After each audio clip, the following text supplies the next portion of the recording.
Have you ever paused for a moment and realized that every morning you wake up not because you want to, but because you have to?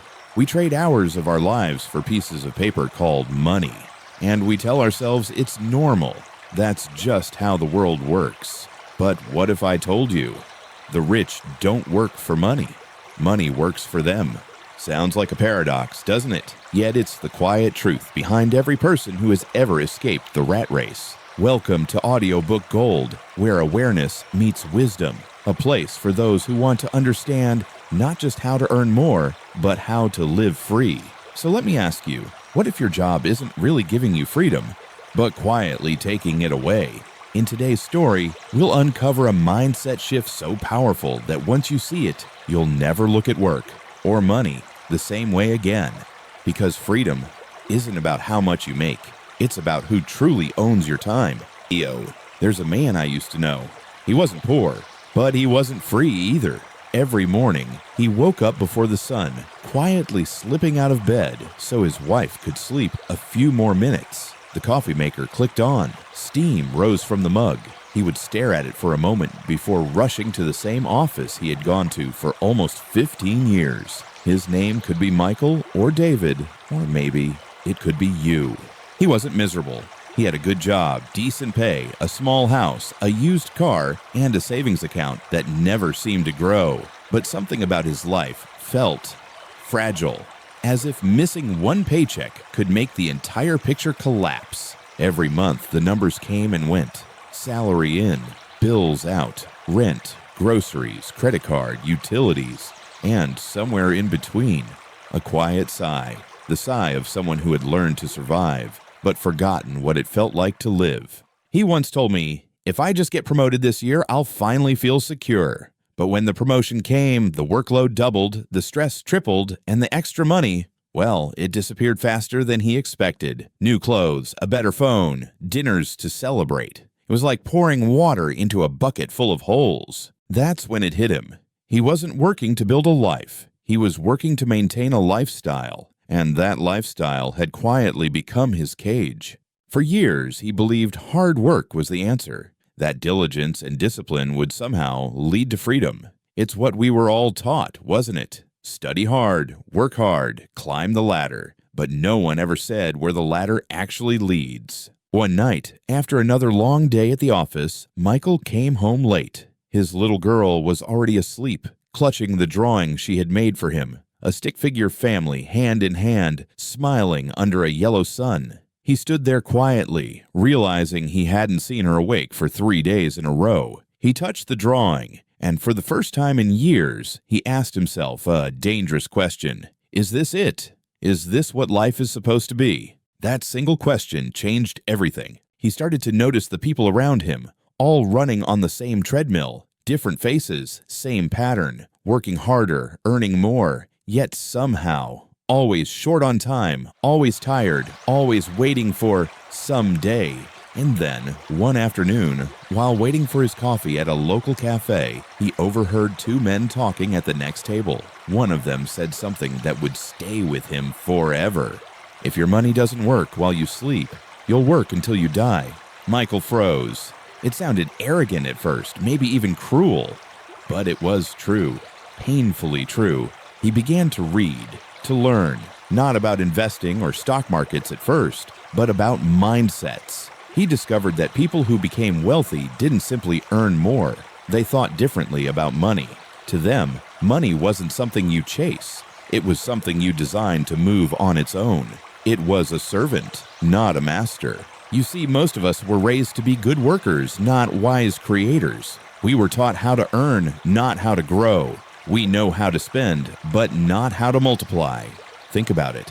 How many people you know can work tirelessly for years, yet panic if they miss one paycheck? How many celebrate a bonus with a new purchase instead of building a new stream of income? We've mistaken movement for progress and effort for success. Michael began to journal. Each night he'd write a single question at the top of the page. What did I build today that can earn for me tomorrow? At first, the answer was always nothing, but slowly the silence of that word began to sting. He started small. He read a book on personal finance. He canceled a subscription he didn't need. He saved the extra $50 not because it was much, but because it was a symbol, a reminder that he was regaining control. Then, he invested in something even more powerful than money: knowledge. He spent weekends learning about assets, liabilities, and cash flow. He discovered that rich people didn't necessarily have higher salaries. They simply owned systems that generated income without their constant effort. One line from a book stuck with him: "Poor people work for money. Rich people make money work for them." At first, it sounded cliché, but the more he studied, the clearer it became. When you trade your time for money, you set a limit: 24 hours, no more. But when you build assets, a business, an investment, a skill that creates value, you set money free to earn beyond those hours. That's when Michael realized he had never built anything that could exist without him. He was his only asset, and that's the most fragile business model in the world. He thought about his father, who worked every day of his life, retired at 65, and passed away just 2 years later. Hard-working, honest, loved by everyone, but always tired, always worrying about bills. And Michael whispered to himself, "I don't want that to be my story." From that night on, he made a quiet promise. He would never again trade his entire life just to make a living. He began treating money like an employee. Every dollar that came in, he'd ask, "What job can I give this?" If a dollar was idle, he'd assign it work. Maybe to buy a book that would teach him something. Maybe to start a side project that could grow. It wasn't easy. There were failures. He lost money on his first investment, made mistakes, got scared, even considered quitting. But he kept reminding himself of one truth: security doesn't come from working harder. It comes from thinking smarter. Gradually, his relationship with money changed. He stopped chasing more and started building multipliers. He began to feel lighter, not because he suddenly became rich, but because he understood what freedom truly meant. Freedom isn't a number in your bank account. It's waking up one day and realizing your time finally belongs to you. And here's the thing most people miss: you don't need millions to start feeling free. You just need to stop spending every penny you earn. You need to create a small space, a margin where your money can breathe, move, and grow. Michael's first small victory came the day his investment earned him $5 while he slept. It was such a small amount that most people would have ignored it. But for him, it was everything, because for the first time in his life, money had worked while he rested. He realized then the real goal was never to quit working. It was to choose work that mattered, while money quietly supported the dream. Every story of transformation begins with awareness, and awareness often feels uncomfortable at first, like realizing you've been running on a treadmill for years. But that discomfort is also the beginning of freedom. Over time, Michael's habits evolved. He stopped measuring success by how busy his calendar looked. He started asking different questions. How much peace did I create this week? How many things did I build that can grow without me? How much time did I spend on what truly matters? And slowly, the numbers began to change, not just in his bank account, but in his heart. He had more space, more calm. He laughed more with his daughter. He began to live life on his own rhythm. Years later, when people asked him the secret, he smiled and said, "I stopped being an employee of money. I became its employer." But perhaps the most beautiful part of his story isn't how much he earned. It's how much he learned. That wealth isn't about accumulation, but alignment. When what you earn, what you value, and what you love all point in the same direction, that's true abundance. You might be listening to this and thinking, "Sure, that's easy for him to say. I don't have the time or the resources or the knowledge." And maybe that's true, for now. But remember this: every person who became financially free started exactly where you are, overwhelmed, uncertain, and just a little bit curious. The difference is that they chose to learn instead of complain, to act instead of postpone, to build instead of just earn. It's not about being lucky, it's about being intentional. Money doesn't have emotions. It doesn't love or hate you, but it does obey rules. And when you understand those rules, you stop chasing and start directing. You stop being a worker and become a creator. So tonight, as you listen to this story, maybe ask yourself, if tomorrow you couldn't work, how long could your current life sustain itself? Would your money continue to work for you? Or would everything stop the moment you do? That's the real measure of freedom. Because true wealth isn't built in numbers. It's built in systems. Quiet, invisible, consistent systems that keep working even when you rest. And the starting point is not a big investment. It's a small decision, a decision to stop living on autopilot, to stop believing that hard work alone is enough, to start seeing money as a tool, not a goal. Michael's story isn't unique. It's the story of millions who wake up one day and realize they've been climbing the wrong mountain, one built on effort, not ownership. But when you climb down and start over, you discover something powerful. The view from freedom is worth every step. So, if you're still selling your time, if you're still waiting for the perfect moment to start investing, pause.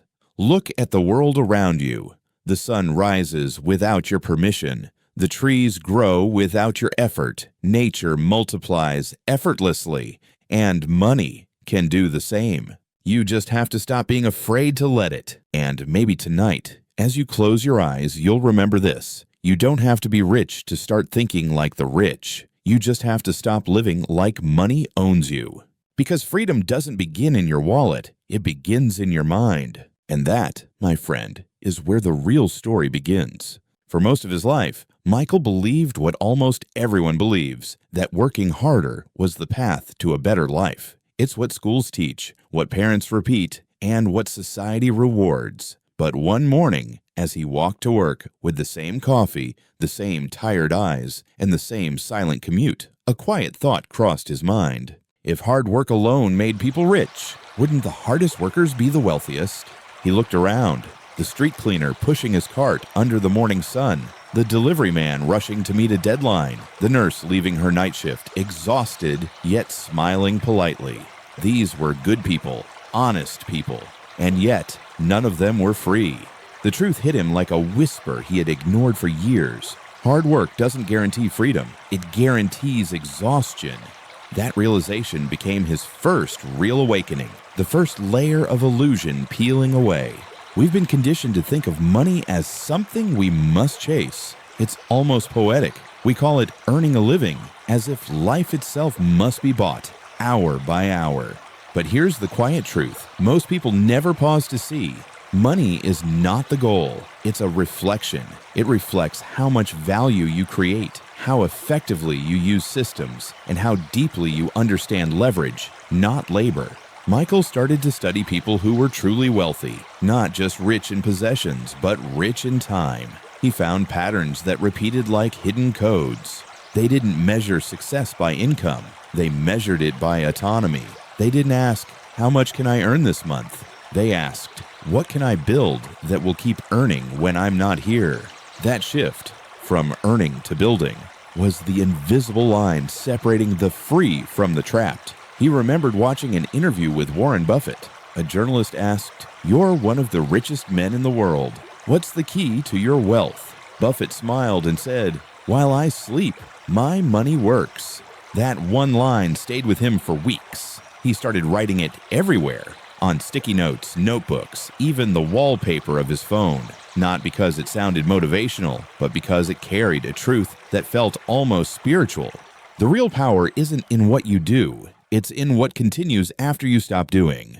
Think about that for a moment. Most people's income ends the second they rest, but the wealthy have designed systems that never sleep. Businesses, investments, royalties, digital products, skills that multiply value without their constant presence. They understood something profound. Leverage is the new labor. Michael once believed he needed a second job to make more money. Now he realized he needed a second system, so he began small, helping a local shop build a simple online store. He didn't earn much from it, but what he gained was priceless. The understanding that value scales through systems, not sweat. He began to see the world differently. Everywhere he looked, he noticed two types of people: those who consume systems and those who create them.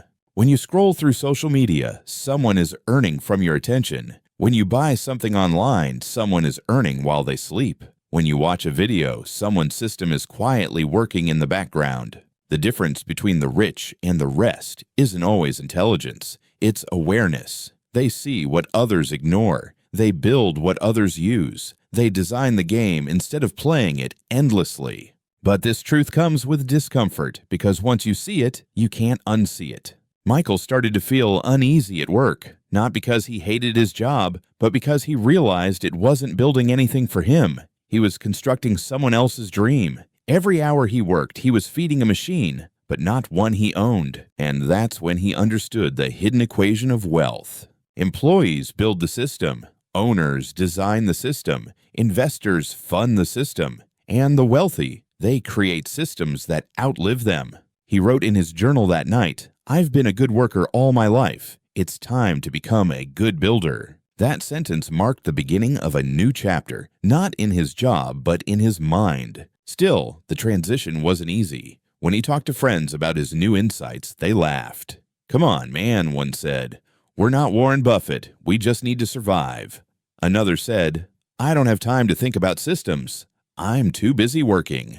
And that's when Michael realized another truth, perhaps the most painful of all. Most people are too busy earning a living to design a life. He didn't blame them. He had been one of them for decades. But once you awaken to a deeper awareness, returning to sleep becomes impossible. So, he began to study not just the wealthy, but the mindset of wealth. He noticed how they spoke differently, how they used language that reflected ownership, not obligation. They said things like, "I let my capital work," or "my portfolio generated this month," instead of "I made this much." Language reveals mindset, and mindset shapes destiny. One evening, he sat at a park watching the sunset. He noticed an older man sitting on a bench nearby, feeding pigeons. The man wore simple clothes, looked calm, almost serene. They started talking. Turns out the man had retired years ago. He had built a small business decades earlier, sold it, and now lived on the returns from his investments. He wasn't flashy, not rich by social media standards, but he had something far more precious: peace. Michael asked him, "How did you do it? How did you reach this place of calm?" The man smiled, eyes soft. "I learned early that if you don't make money your student, it'll make you its slave." That sentence felt like lightning. He had heard variations of it before, but never from someone so ordinary, so grounded. The man continued, "I wasn't smarter than anyone else. I just stopped wasting everything I earned. I let small sums grow. I built slowly. And one day, I realized my money had learned to work harder than I ever could." He paused, then said something Michael would never forget. "You can't buy freedom. You have to build it, one smart choice at a time." That night, as Michael drove home, he didn't feel envy or regret. He felt clarity, a new kind of calm awareness. For years, he had thought the game of money was about earning more. Now he understood. It was about directing what you earn towards something that multiplies without you. He no longer wanted a raise. He wanted results. He didn't want to make more income. He wanted to build more impact. That's when the true nature of wealth became visible to him. Freedom is not a destination. It's a skill of seeing beyond effort, a skill of creating flow, a skill of making money serve purpose, not ego. He started to share this insight quietly with others. Some listened, most didn't. But one woman, a co-worker named Anna, asked him one day, "What do you mean by money working for you? Isn't that just for investors?" Michael smiled. "No, it's for anyone who stops treating money like a guest and starts treating it like a worker." She looked puzzled. He explained, "When money comes in, you have a choice. You can spend it, or you can assign it work. Let it learn, grow, and produce. Every dollar is like a seed. If you eat it, it's gone. If you plant it, it multiplies." Anna thought for a moment, then said, "So you're saying wealth is about stewardship, not status?" He nodded. "That's the hidden truth no one talks about." From that day, Michael's journal entries became more intentional. He began writing down not just numbers, but lessons. He noticed that the wealthiest people weren't chasing money. They were chasing control. Control over time, control over decisions, control over what mattered most to them. They valued choice more than currency, And ironically, that's why money kept flowing to them, because money always moves toward clarity and confidence. There's a line from an old book that Michael loved. To those who manage well, even little will be multiplied. To those who waste, even abundance will vanish. It wasn't just about religion or philosophy. It was a truth about energy. Money, like energy, flows where it's respected. And respect begins with awareness. When you start to treat every dollar as potential, when you stop spending emotionally and start investing intentionally, you begin to rewrite your story. The hidden truth is simple but not easy. Money is not your master, it's your mirror. It reflects your habits, your fears, and your understanding. If you see scarcity, it's because your thoughts are scarce. If you see abundance, it's because your awareness has expanded. Freedom begins when you stop asking, "How much can I make?" and start asking, "How can I make this money multiply?" That question alone can shift your entire life because it forces you to think beyond the present, to design the future instead of reacting to it. Months later, Michael's life looked the same from the outside. Same car, same house, same job. But inside, everything had changed. He no longer worked for money, he worked with it. He saw opportunities everywhere, not just in markets, but in moments.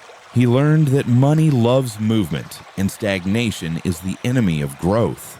He once feared losing money. Now he feared losing time, because he had learned time is the only asset that never regenerates. And perhaps that's the ultimate hidden truth.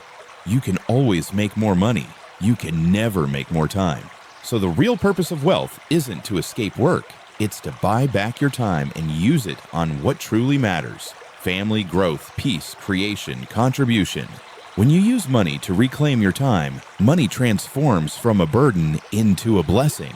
It becomes a silent ally on your path toward purpose. That's what the rich understand, and what most people sadly never learn.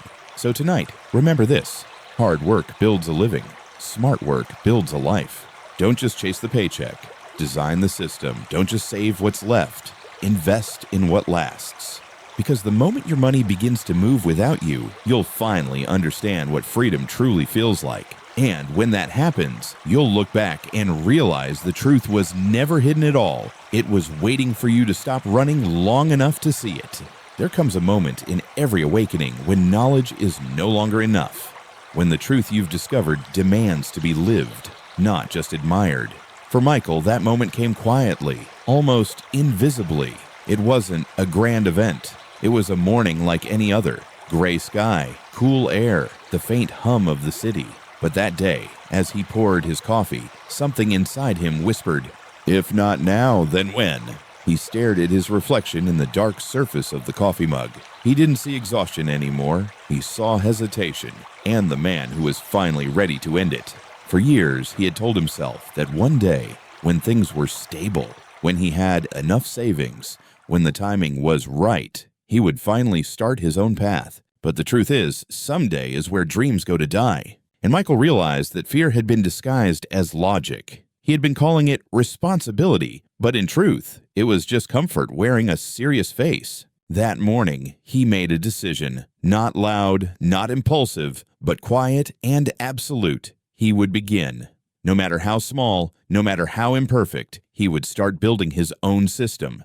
The first steps were humble. He woke up an hour earlier each day, not to scroll, not to rush, but to learn. He studied online, listened to podcasts, read biographies of self-made people who started with nothing but courage and curiosity. He discovered that success wasn't about talent or timing. It was about compounding small decisions over time. Just as money compounds when invested, so does discipline, so does learning, so does courage. And each morning, as he worked quietly in the dawn stillness, he felt something he hadn't felt in years: aliveness. At first, the progress was invisible. He built a small digital project on weekends, a simple blog sharing lessons about money, mindset, and freedom. He didn't expect anyone to read it, but he needed a place to articulate what he was learning, to turn insight into impact. Weeks passed, then months. Slowly, people began to find his words. A few comments here and there. "This changed how I think.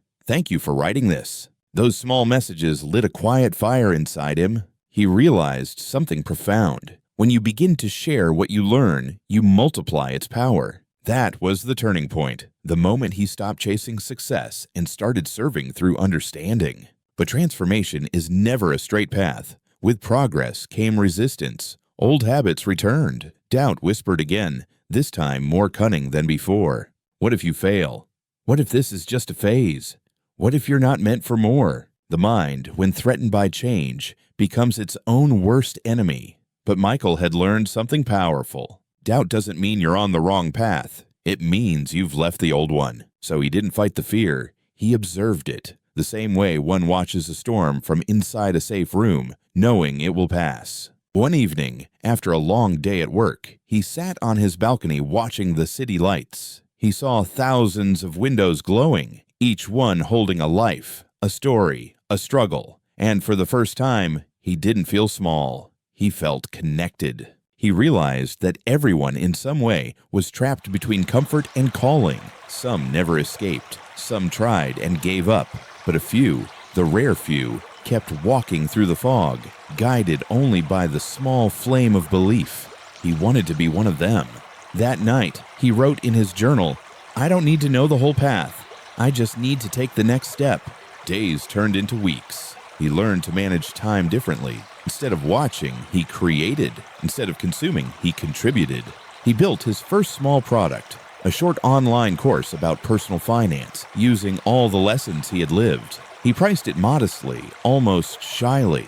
To his surprise, people bought it. Not because it was perfect, but because it was real. That first sale changed everything. Not the money. It was barely enough to buy dinner, but the meaning. Because for the first time, he had earned income from something that came from his mind, not his manager. It was the proof he needed. The system works, if you do. That night, he couldn't sleep. He stared at the ceiling, replaying the moment over and over. Not the sale, but the feeling. Freedom didn't feel like fireworks. It felt like quiet relief. It felt like truth settling gently in the soul. He whispered to himself, This is how it begins." As months passed, his side project grew slowly but steadily. He wasn't getting rich overnight, but he was getting free by degrees. Every hour he spent building was an hour invested, not wasted. And every lesson learned made him stronger, sharper, more alive. But with growth came a new challenge: balance. His full-time job demanded energy. His side business demanded faith. He often found himself torn between stability and freedom. One night, exhausted, he almost quit. He shut his laptop and said, "Maybe I'm just not built for this." But then he saw the notebook where he had written months ago. If hard work made people rich, the world would look different. He smiled, because now he understood. The goal wasn't to escape hard work, but to redirect it toward purpose. And that realization reignited his fire. He began to treat every challenge as training, every failure as data, every delay as preparation. Instead of saying, "Why is this happening to me?" he started asking, "What is this teaching me?" That single question changed his life. Because when you stop seeing obstacles as punishment, you start seeing them as instruction. And when life becomes a classroom, every pain becomes progress. A year passed. Michael's world looked the same on the outside, but within, he had evolved into someone unrecognizable, patient, grounded, quietly powerful. He had built his first digital asset, a system that earned modestly while he slept. It wasn't a fortune, but it was proof of possibility. That small stream of income wasn't just money, it was momentum. And momentum is the most powerful currency of transformation. He realized something beautiful. Success isn't a destination, it's a direction, a slow unfolding of who you're meant to become. One weekend, he visited his parents. They still thought he was just working. He hadn't told them much about his side journey, afraid they'd worry or dismiss it. But that evening, as they sat together in the garden, his father asked, "Son, you seem calmer lately, happier even. What changed?" Michael smiled softly. "I stopped working for security. I started building with purpose." His father looked puzzled, so he explained, gently, humbly, how he'd learned to make money work, how he'd found meaning in creating instead of consuming, and how peace had replaced the old rush for more. When he finished, his father nodded slowly, eyes glistening. "I wish someone had told me that when I was your age," he said. Michael placed a hand on his father's shoulder and replied, "You just did." That night, as he drove home, he felt tears in his eyes, not of sadness, but of gratitude. He realized that transformation isn't about becoming someone new. It's about remembering who you were before fear taught you smallness. And that's when he understood the deeper truth. Freedom isn't built by knowledge alone. It's built by alignment, when your actions finally match your awareness. That is the turning point of every human journey, when wisdom leaves the mind and enters the soul. Over the following months, Michael continued building, not just systems, but identity.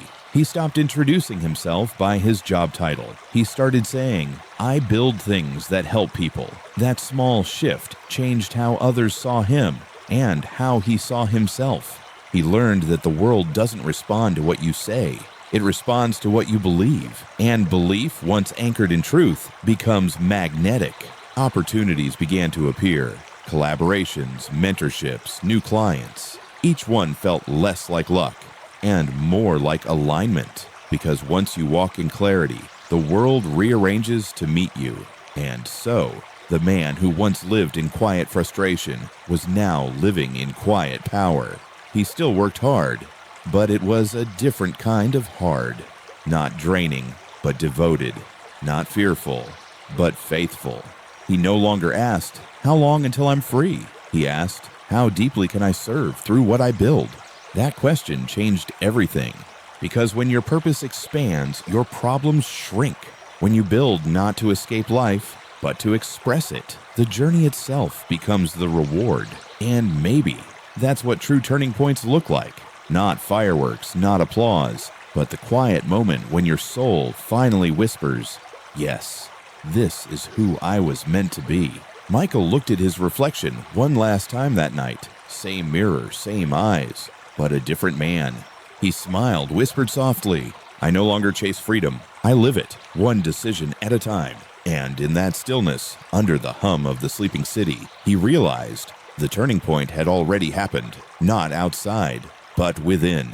Freedom, Michael learned, isn't an event. It's a practice, a daily discipline, invisible to most, yet life-changing to those who choose it. For the first time in years, he didn't wake up with dread. He woke up with direction, and that made all the difference. Each morning, as sunlight filtered through his small apartment window, he would sit at his desk with a notebook and whisper to himself, "I am building systems, not moments." That line became his compass, a reminder that wealth is not built from sudden luck, but from small, repeated choices that quietly stack upon each other. 1. The first rule, pay yourself first. It sounded simple, almost too simple, but the greatest truths often are. Michael began setting aside a fixed portion of his income the moment it arrived, not after expenses, not after comfort, but before everything else. At first, it was barely noticeable, just 10%, tucked away automatically, but something subtle happened. He began to feel in control. It wasn't about the amount. It was about the message. Each transfer said, "I matter enough to invest in myself first." And slowly, as weeks turned into months, that account, once empty, became a quiet symbol of self-respect. He realized that money, like people, responds to how you treat it. When you ignore it, it abandons you. When you respect it, it stays and grows. 2. The second rule, make money while you sleep. It sounded like a fantasy once. Now it was a principle he could no longer ignore. He remembered a quote from Warren Buffett, "If you don't find a way to make money while you sleep, you'll work until you die." That line echoed through him like a bell. So he began to build assets, small, digital, self-sustaining systems that could earn even in his absence. He created digital guides, automated his online courses, and learned the art of setting up simple marketing flows that worked quietly in the background. The first few months were rough. He made mistakes, technical errors, bad pricing, poor copywriting, but he persisted, adjusting, refining, learning. And one night, he received a notification while sleeping. "You made a sale." It wasn't much, a few dollars, but it was the first proof that time could be multiplied. He laughed quietly in the dark, not because of the money, but because he realized he was no longer chained to the clock. 3. The third rule: invest in what you understand. The world of investment had always felt like another planet to him. Stocks, crypto, real estate, all those big words that seem meant for other people. But now he approached it differently. With curiosity, not fear. He read slowly, listened deeply, experimented modestly. He didn't chase hype or trends. He invested in learning first. He took small positions in areas he genuinely understood. He viewed every dollar as a seed, not a gamble. Some seeds failed, some grew, but every experience paid in wisdom. Over time, he realized something profound. True investing isn't about predicting the future, it's about preparing for it. And the best investment is always the one that multiplies your capacity to think clearly. 4. The fourth rule: assets over appearance. Michael used to buy things to feel successful. A new phone, a watch, a brand that whispered, "You've made it." But he began to notice a pattern. Each purchase gave a momentary high, followed by quiet emptiness. So he reversed the formula. Before buying anything new, he'd ask, "Will this make me look rich or be rich?" That single question became his filter.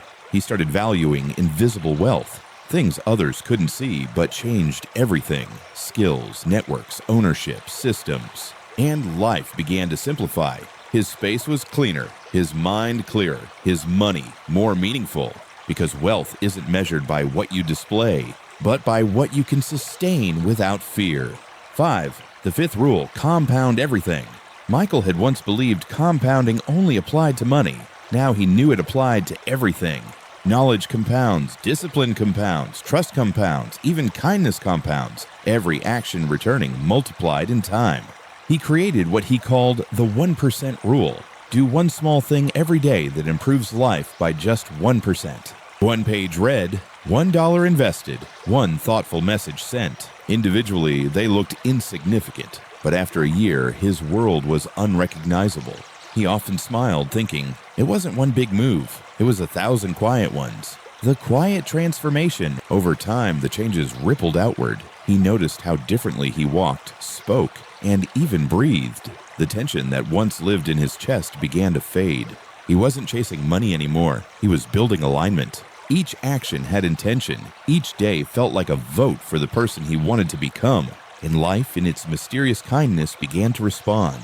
He was offered a new project at work, something creative, something that used his unique skills. Not because he begged for it, but because people could feel his energy shift.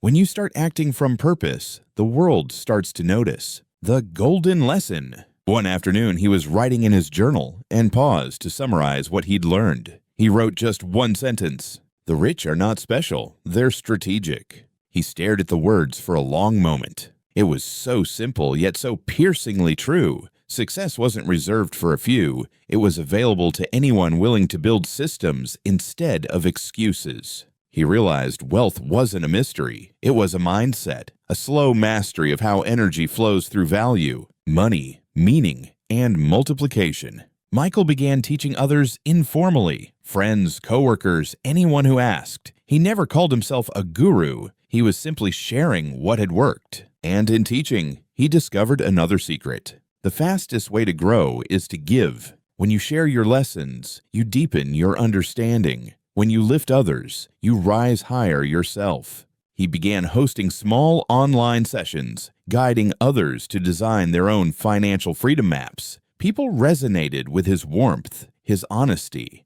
He wasn't flashy, he was real. And that authenticity built something money couldn't buy: trust. Trust became his brand, service became his strategy, and abundance became a byproduct, not a pursuit. The shift in perspective. One evening, while journaling under dim lamplight, he realized something that made him tear up quietly. For so long he had asked, "How can I make more money?"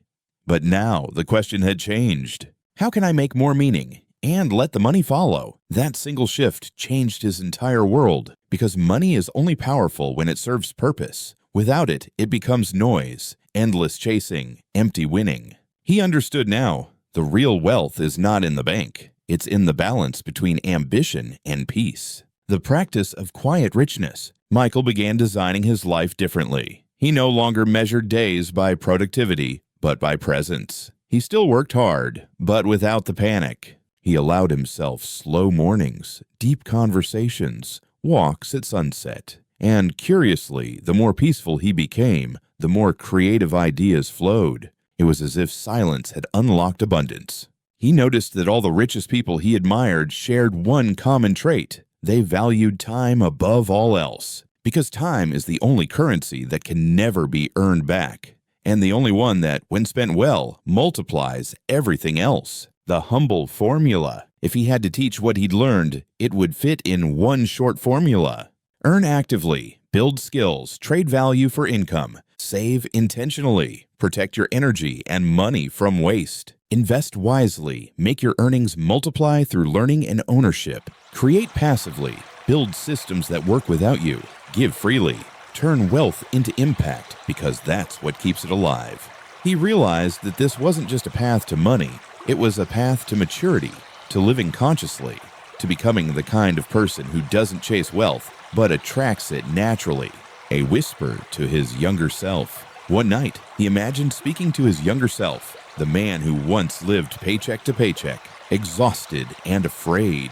He whispered softly, "You don't need to be perfect. You just need to begin.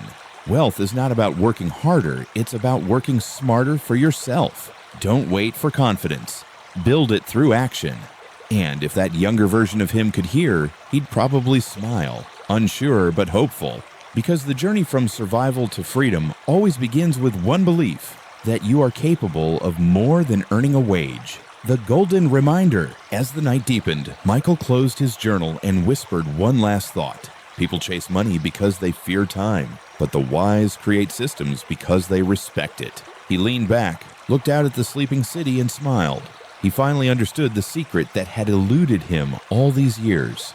The goal was never to own more things. It was to own himself. And that was the truest form of wealth. The first time Ethan saw the numbers move on his screen, not because he worked, but because his money worked, he didn't celebrate. He just stared. It was late, almost midnight. The city outside had gone quiet, the kind of silence that only appears when everyone else has gone to sleep chasing tomorrow. But Ethan, he was awake, watching his today transform. The small investment he made months ago, a simple, careful choice, had begun to grow, slowly, quietly, without his hands touching it.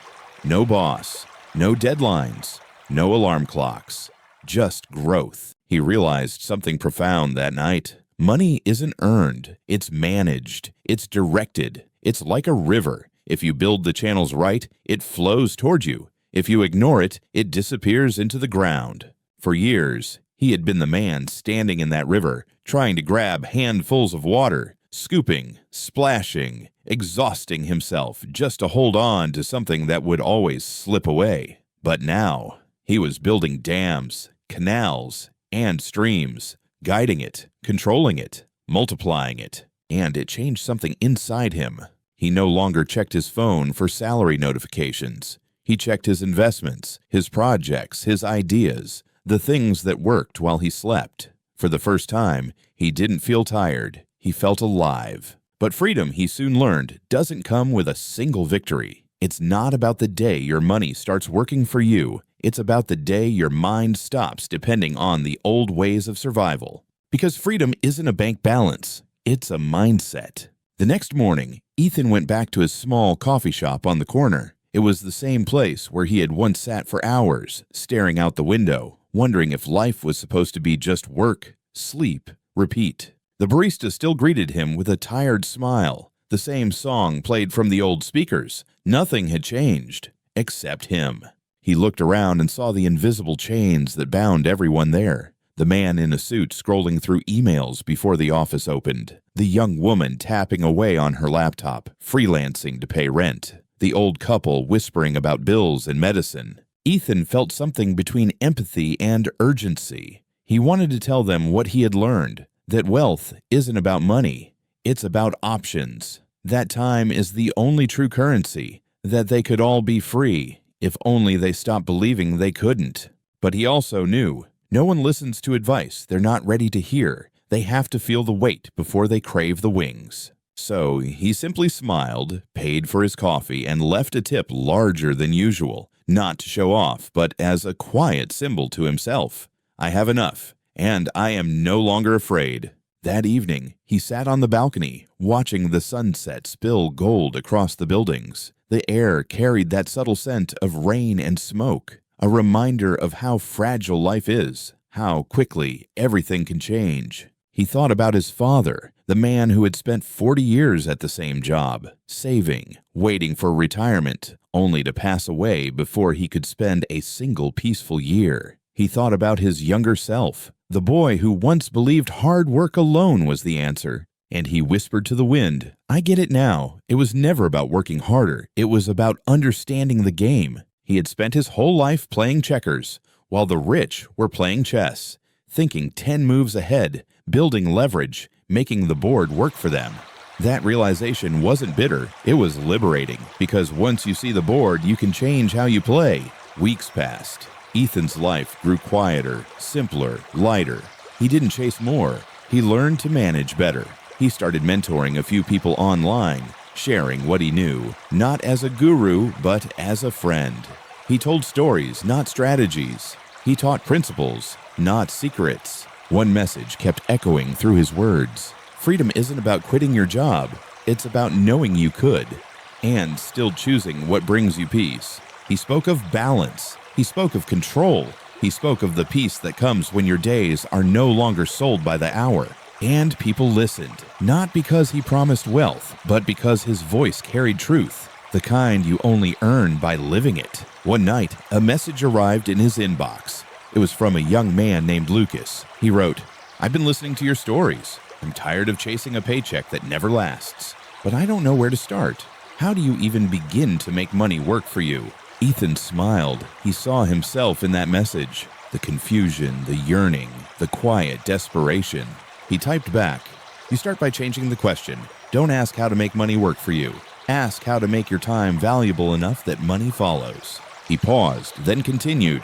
Learn a skill that scales. Build something once that can serve others many times. And when you earn, don't spend to look rich. Invest to stay free. He hit send. Then he sat back, letting the hum of the night fill the room. That single message, honest, simple, felt like passing a torch. Because knowledge once shared multiplies. Just like money, just like freedom. Ethan closed his laptop and stepped outside. The sky above was scattered with stars, each one a quiet symbol of how small we are, yet how vast our potential can be. He thought about the millions of people still trapped in the cycle he'd escaped, the endless loop of earn, spend, repeat. He knew not everyone would break free, but maybe, just maybe, one listener at a time, a few would begin to question the system. And questioning, he realized, is where every revolution begins. He whispered softly, For years I sold my time to survive. Now I use my time to create. That's the real difference. The night breeze carried his words away, a gentle promise to anyone who would one day hear them. Because in the end, freedom isn't about money in the bank. It's about waking up one morning, knowing you could stop working, and your life wouldn't fall apart. It's about having space to breathe, to think, to choose, to spend time with people you love, doing what matters, not what you're paid for. It's about replacing the question, how much can I earn, with how much can I live? And when that day finally comes, when your money, your time, and your purpose move in harmony, you'll understand what Ethan felt that night, alone by the window, watching numbers grow on their own. Not excitement, not greed, but peace, pure quiet peace. Because the true goal was never to become rich. It was to become free. For a long time after Ethan had achieved what he once called freedom, life felt like a calm sea. No more storms of deadlines. No more sinking fear of losing his job. He had systems, investments, quiet income flowing through digital veins. Small, steady, enough. He'd finally escaped the noise. Or so he thought. But life, as it always does, has a way of testing the truths we claim to live by. Freedom isn't given, it's proven. And the test came, quietly, unexpectedly, like a tide turning. It started with a phone call, a trembling voice on the other side. Ethan, it's Mom. Her tone carried that fragile hesitation, the kind that holds bad news gently, hoping it hurts less when spoken softly. His father, the man who had taught him everything about hard work, had fallen ill, a sudden stroke, the kind that changes everything in one heartbeat. Ethan flew back to his hometown that same night. The drive from the airport to the hospital felt endless, past the same fields he once ran through as a child, past the old diners still glowing in the dark. The world looked the same, but he was seeing it with new eyes. Eyes that had finally understood the cost of time. When he reached the hospital room, his father lay there, silent, still, a machine tracing the rhythm that his body could no longer keep on its own. Ethan stood there, frozen, realizing something cruel. All the money he had built, all the freedom he had earned, none of it could buy this moment back. For 3 days, he barely slept. He sat by the bed, watching the monitors beep in steady defiance of death. Every sound in that room felt sacred, every breath a currency more precious than gold. He remembered the way his father used to come home from work, exhausted yet smiling, and how Ethan had once promised himself, "I'll make enough money so you'll never have to work again." But time had moved faster than love. He had built freedom for himself, too late for the man who inspired it. On the third night, when the doctors finally spoke the words he feared most, Ethan didn't cry. He just sat in silence, because grief, when mixed with guilt, doesn't scream.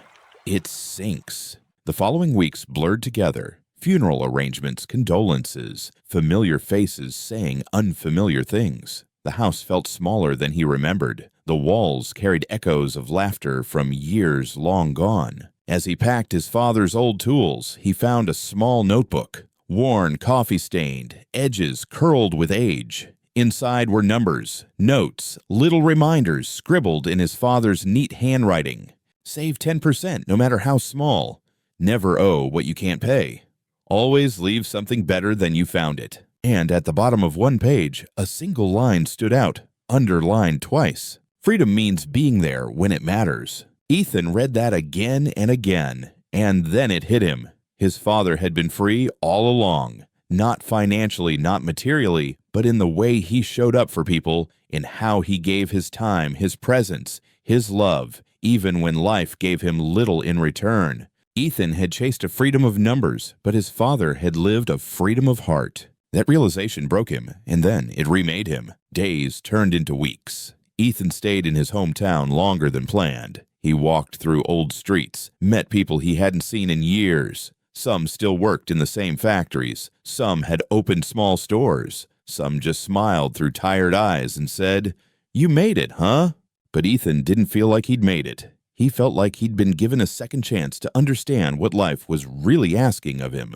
Freedom, he realized, was not the destination. It was the beginning. Because once you're free from needing money, the next question is, now that you have your time back, what will you do with it? One afternoon, he visited the local community center. The roof leaked, the walls were cracked, but inside were kids, laughing, shouting, chasing dreams too big for their world. He talked to the director, an elderly woman named Clara. She said they were losing funding, that they might have to close by winter. Ethan didn't think twice. He asked how much they needed. She gave him a number, small compared to what he'd spent on his last vacation. He wrote a check, but as he handed it to her, she smiled and said, "You know, money helps, but what they really need is you." He didn't understand at first. Then he saw it. The way the children's eyes lit up when someone simply listened to them. The way they craved attention, not donations. Presence, not pity. So he started showing up, teaching small lessons about saving, about dreaming bigger, about believing they could. No cameras, no social media, just him and them. And for the first time, Ethan felt a new kind of wealth, one that didn't grow in accounts but in impact. Months passed. His father's notebook stayed on his desk, a quiet reminder that freedom has levels. The first level is escaping survival. The second is earning choice. The third, the rarest, is using your freedom to free others. And that was the test, because freedom that serves only you isn't freedom. It's just comfort disguised as victory. Ethan began funding small scholarships, helping single mothers learn basic finance, teaching people that they didn't have to be rich to be in control. He told them what his father's notebook had taught him.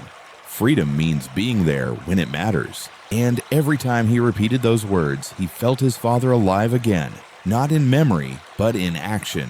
One night, as he closed his laptop, he noticed a message notification from Lucas again, the young man who'd written before. "Ethan, I started building that small online business like you said. It's not much, but last week I made my first $100 while I slept. I used it to take my mom out for dinner. It wasn't about the money, it was the feeling. Thank you." Ethan smiled. He turned off the screen and looked up at the stars, each one a tiny light in the darkness, just like people waking up to a new way of living. He whispered softly, "That's how freedom grows, one person at a time." Later that year, on the anniversary of his father's passing, Ethan returned to that same coffee shop from years ago. Same barista, same music. But this time, he wasn't there to question his life. He was there to honor it. He ordered 2 coffees. He placed one across from him where his father would have sat. And he whispered, "I finally understand. Thank you for teaching me what real wealth looks like." The cup stayed untouched, steam rising like incense, fading into the cool air. Ethan smiled, because now freedom wasn't just something he had, it was something he shared. In that quiet moment, as the city lights shimmered like constellations below, he realized something deeper than any quote or formula could express. You don't build freedom by chasing money. You build it by aligning your values with your time. And when those two finally meet, that's wealth beyond measure. The true test of freedom isn't when you can afford anything. It's when you no longer need everything. And that night, sitting alone but not lonely, Ethan finally passed the test. Months drifted into seasons, and the rhythm of Ethan's days began to settle into something beautifully ordinary. He would wake with the sun, make coffee the way his father once did, and spend his mornings reading, writing, and walking. No alarms, no deadlines, just quiet purpose. His investments ticked steadily in the background, silent gears of a machine he had built years ago. But unlike before, he no longer checked them every day. He had stopped chasing numbers because somewhere along the way, he realized the real scoreboard of life wasn't measured in dollars, but in days fully lived. One morning, while sitting on a park bench near the lake, Ethan watched an old man feeding the birds, each handful of crumbs scattered across the water, each ripple expanding gently outward. Something about that moment stayed with him. The peace on the old man's face, the kind that only comes from someone who no longer wants more than what he already has. For years, Ethan had thought wealth meant having more, but now, watching the old man, he saw the truth. Real wealth was needing less. He remembered a line he once read, "The man who needs nothing is the richest man of all." And suddenly, it all made sense. Why the chase had felt so exhausting, why no number had ever been enough, why freedom had felt incomplete even after he made it. Because freedom was never about the money itself. It was about reclaiming your time, your peace, and your presence. And wealth was the art of using that freedom to create meaning. That afternoon, Ethan walked home with a thought echoing in his mind. If I died tomorrow, what would remain? He had enough assets to last several lifetimes, but he wondered, what had he truly built that would outlive him? Would people remember him for what he earned or for what he gave? That question led him to something he hadn't felt in years, a calling. Not the loud kind that shouts through ambition, but the quiet whisper that lives in the heart of purpose. He started writing again, not about investments or markets, but about the mindset of money, how people could change their relationship with it, how they could stop being slaves to the system, how they could learn to let their money breathe and grow while they lived. At first, he wrote just for himself, but soon others began to read, and then share, and then ask for more. Within a few months, his small essays turned into a collection of thoughts. A friend convinced him to publish them as a book.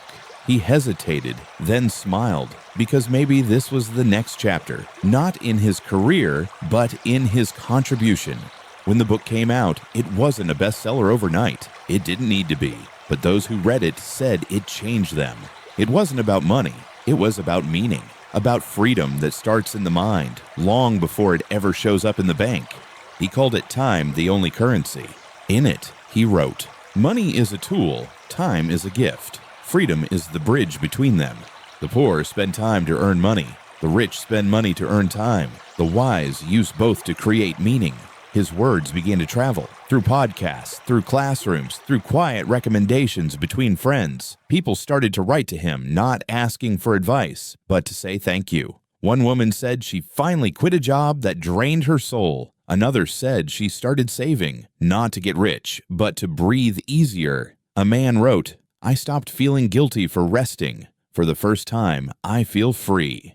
Each message was like a ripple. Small, gentle, but spreading farther than he could ever measure. As his message grew, Ethan began to mentor others, not as a guru, but as a guide who had walked through fire and found clarity on the other side. He taught one simple principle: make your money serve your life, not the other way around. He would tell them stories of his failures, his fears, his father's notebook, and the night he realized time was the most expensive thing he'd ever owned. People listened, not because he was rich, but because he was real, and that authenticity became his new kind of capital. It attracted those who were done with chasing illusions, those who wanted peace, not status. One evening, after a small seminar, a young woman approached him. She looked nervous but determined. She said, "I've been saving for years, but I'm scared to invest. What if I lose it all?" Ethan smiled softly and said, "You already are. Every day you wait out of fear, you lose the chance to grow. Money doesn't fear risk. People do." He paused, then added, "But remember, the goal isn't to have more money. It's to have more choices." She nodded slowly, and in that moment, he saw in her eyes what he had once lost, the spark of possibility. That night, Ethan sat alone again, under a sky wide and silent. He realized that all along, money had just been a mirror, reflecting who we are, not defining it. If we are restless, money amplifies our restlessness. If we are fearful, it multiplies our fear. If we are grateful, it expands our peace. We don't really chase money. We chase the feelings we think it will give us: security, validation, freedom. But those were never for sale. They were states of being, earned only by learning to live in alignment with what truly matters. And that became the essence of his lesson, and of this chapter in his life. True wealth is not measured by how much money you have, but by how little your happiness depends on it. That line became the heartbeat of everything he did. It was printed on posters, quoted in talks. But to Ethan, it wasn't just words. It was truth earned by living. He had seen both sides: the grind that steals your soul, and the silence that returns it. He had climbed to the top of ambition, only to find the summit was empty, until he looked down and saw the hands reaching up. In the years that followed, Ethan turned his focus entirely toward education. He started an initiative that taught financial literacy in schools, especially in low-income communities. He believed if people learned early that money was a tool, not a trap, they could build lives of choice instead of chasing. He poured his resources, time, and energy into it, and for the first time in his life, his work didn't feel like work. It felt like continuation. The legacy of his father's notebook had finally found its shape, not in wealth passed down, but in wisdom passed forward. Years later, as he stood before a room full of teenagers at one of his workshops, he held up the old notebook. "This," he said, "was my first lesson in freedom." He opened to the page with his father's handwriting. Freedom means being there when it matters. He looked up and said, "Money can buy you comfort, but only wisdom can buy you time. And time is the only thing you can never earn back." The room went silent. Somewhere, a single clap began, and soon the entire room was standing. But Ethan didn't feel pride. He felt peace, the kind that whispers, "You've done what you came here to do." Later that night, he walked outside. The city lights flickered like stars, and he thought of his father again, the man who taught him work, and the lesson he had to live to understand. He whispered into the wind, "I kept your promise, Dad. I learned to let money work for me, so I could finally work for something greater." And as he stood there, hands in his pockets, heart full, he realized he hadn't just become wealthy, he had become whole. And that was the essence of wealth: to have enough to give, enough to live, and enough to sleep at night, knowing you are no longer working for money. You are working for meaning. There's a strange silence that comes after you finally see through the illusion, not the silence of peace, but the silence of awakening.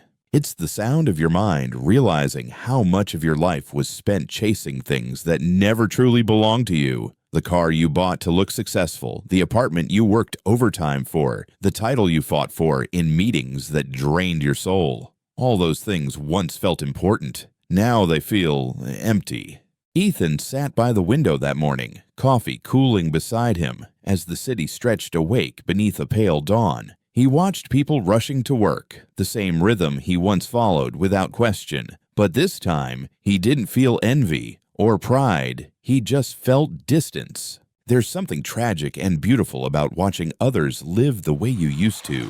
It's like seeing your old reflection in a mirror that no longer belongs to you. He remembered a conversation with his mentor years ago. Freedom, the old man had said, isn't the moment you stop working. It's the moment you no longer need to prove anything. Back then, Ethan didn't understand. He thought freedom was money in the bank, assets that grew while he slept. But now, sitting in that quiet apartment, he realized freedom was actually clarity. Clarity of what truly matters.